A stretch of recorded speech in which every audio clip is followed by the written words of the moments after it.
Саламатсыздар, құрметті көрермендер. Психология ғылымының 100 жылғасы жобасы жалғасуда. Бүгінгі қарастыратын ғылымға шексіз берілген талантты психолог әрі тәлімгер, психология ғылымының докторы, профессор Шериазданова Қорлан Тоқтамысқызы. Шериазданова Қорлан Тоқтамысқызы 29 желтоқсан 1949 жылы Алматы қаласында партия қызметкері Тоқтамыс Беделбаев пен КСР ғылым академиясының әдебиет және тіл білімі институтының ғылыми қызметкері Сүлейменова Болаттың отбасында дүниеге келеді. Алғашында ата-анасы Кордон көшесінде, қазіргі Шагабуддинов көшесінде тұрған. Қорлан Тоқтамысқызының үйі Шевченко көшесінің қиылысындағы бұрышта болатын. Қазір ол Абылайхан атындағы Қазақ мемлекеттік әлем тілдері университетінің кешені.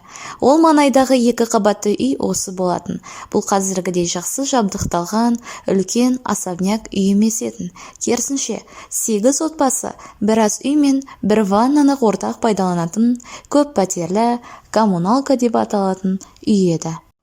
Ғалымның отбасы 2 бөлмелі үйде, ал қалған көп қожалықтар 1 бөлмелі үйде тұратын.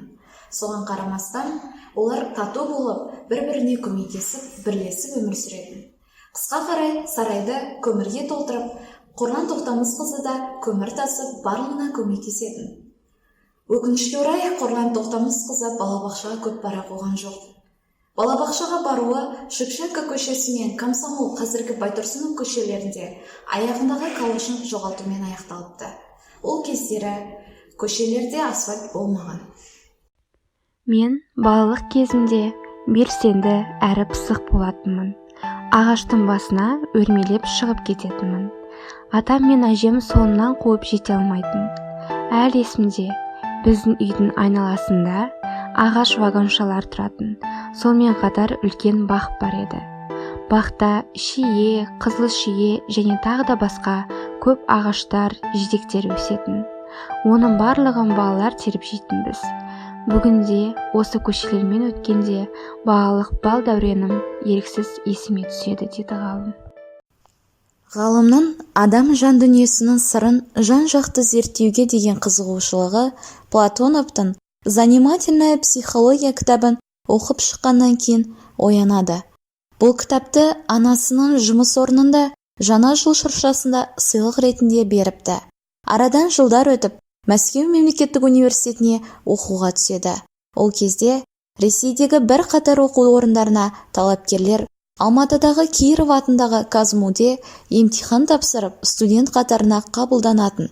Қорлан Тоқтамысқызы емтиханда Наталья Анатольевна Логинова, Есенғазиева, Басыбекова, Баймишева, Жұрмұхамедовалармен бірге тапсырады. Бәрі де оқуға түседі. Үшеуі Ломоносов атындағы Мәскеу мемлекеттік университетіне, қалғандары Жданов атындағы ЛМУ-ға жолданады. 1960-1970 жылдары кеңес психологы Леонид Абрамович Венгер мектепке дейінгі жас кезеңдегі балалардың қабылдауы мен сенсорлы тәрбие мәселелерін түсіну мақсатында лабораториялық зерттеулер жүргізеді. Мәселе көлемі бойынша ауқымды болғандықтан, қасына оқушылары мен идеяға серіктес жас ғалымдарды жинайды. Зерттеуге Гершон Моисеевич Брислав, Ольга Михайловна Дьяченко, Выгодская, сонымен қатар біздің де кейіпкеріміз қатысады. Ол кезде Қорлан Тоқтамысқызы небәрі 2-ші курс студенті болатын, ал Венгер оның ғылыми жетекшісі еді. Эксперимент барысында балалардың ойлауы, жіктеу және сериялау операциялары тексеріледі. Нәтижесі Леонид Абрамович Венгердің «Формирование умственных действий у детей дошкольного возраста» деп аталатын кітабында жарияланады. Эксперимент зерттеушілерді ғылымға қызықтырғаны сонша, осы ауқымды психодиагностикалық шеңберінде олар 2-ші, 3-ші, 4-ші курстарда курстық жобаны орындайды және ондағы мәселелер дипломдық жұмыстарында жалғасын табады. Мәскеу мемлекеттік университетінің психология факультетін бітіргеннен кейін Қорлан Тоқтамысқызы жалпы және педагогикалық институтына зерттеуші стажер болып қабылданып, кейіннен сонда аспирантураға түседі. Мұнда танымал психолог ғалым Майя Ивановна Лисина басшылық жасайтын сәбилік және мектепке дейінгі жас зертханасында қызмет атқарады. Зертханада танымал психолог ғалымдар Антонина Григорьевна Русская, Богуславская, Елена Олеговна Смирнова, Марина Георгиевна Елагина, Наталья Николаевна Авзелармен бірігіп жұмыс істейді. Майя Ивановна Лисина ғылыми кеңес барысында бұл ғалымдардың еңбектерін талқылауға салып, диссертациялардың тақырыптарын, болжамдарын, нені, кімді, қашан зерттейтіні жайлы есеп беруін талап ететін. Осылайша ғалымдар өз жұмыстары туралы қорғауға дейін көп сұрақтарына керекті жауап алатын.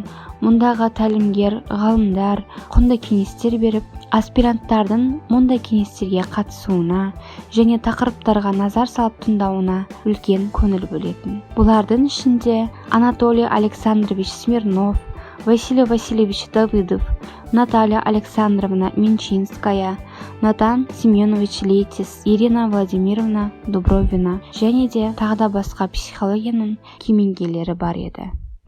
Өткен ғасырда Кеңес одағы дәуірінде мектепке дейінгі білім беру жүйесіне көп назар аударылған. Балаларды балабақшалармен қамту 85-90% құраған. Осы салада тәрбие бойынша тұтастай институттар жұмыс атқарып, балаларды тәрбиелеу мен оқытудың бағдарламалары жасалған. Ал тәуелсіздігіміздің алғашқы жылдарында Қазақстан саяси, экономикалық, территориялық мәселелерге назар аударуға мәжбүр болғандықтан, еліміздің көптеген әлеуметтік мәселелері назардан тыс қалып отырды.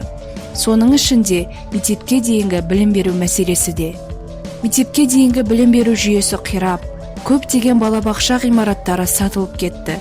Олардың орнына басқа мекемелер ұйымдастырылып, коммерциялық серіктестер офистарына айналды. Бұл саланың қайта өркендеуі 2009 жылдан басталды, бірақ оған дейін ғалымдар өз зерттеулерін тоқтатқан емес. Дәл осы жылы Қорлан Тоқтамысқызы өз зерттеу ұжымын құрып, 25-тен аса жаңа бағдарлама әзірледі. Ал оның басшылығымен ұйымдастырылған ұжым мектепке дейінгі тәрбие тұжырымдамасын жасады.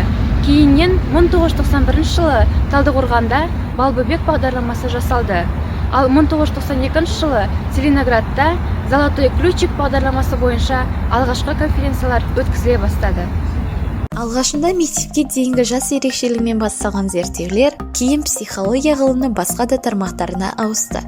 Қазіргі таңда Қорлан Тоқтамысқызы Қазақстан Республикасының еңбек сіңірген қайраткері, Қазақстан Республикасының білім беру ісінің үздігі, жоғарғы оқу орнының үздік оқытушысы, ерен еңбегі үшін төс белгісімен марапатталған. Қазақстанда психология ғылымын дамытуға еңбегін аямаған ғалым. Қорлан Тоқтамысқызының жетекшілігімен 20-дан астам кандидаттық, 2 докторлық диссертация қорғалды. Ғалымның сыпайылығы соншалықты, бұл жетістіктердің, марапаттардың бәрін өзімдікі деген емес. Әрқашанда өзімен бірге еңбек еткен ғалымдарды, өзінің шәкірттерін, Әбеуова, Ақажанова, Қасымова, Бабаева сынды көптеген шәкірттерін мақтан тұтып естен шығарған емес.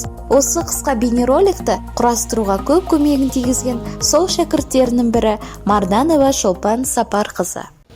Дорогая Қорлан Тоқтамысовна, я очень рада поздравить вас с юбилеем. Я рада, что судьба свела меня с вами. Когда в 2001 году я поступила в Казанский женский педагогический институт. Вы были моим руководителем на бакалавриате, а потом я поступила в магистратуру, и вы тоже стали моим руководителем. Вы очень много мне помогали, и мы вместе разрабатывали психологию общения в Казахстане. Вы выдающийся ученый, замечательный человек, мама, жена. Я желаю вам крепкого здоровья, желаю благодарных учеников и творческого долголетия. И я очень рада и горжусь тем, что я являюсь вашей ученицей.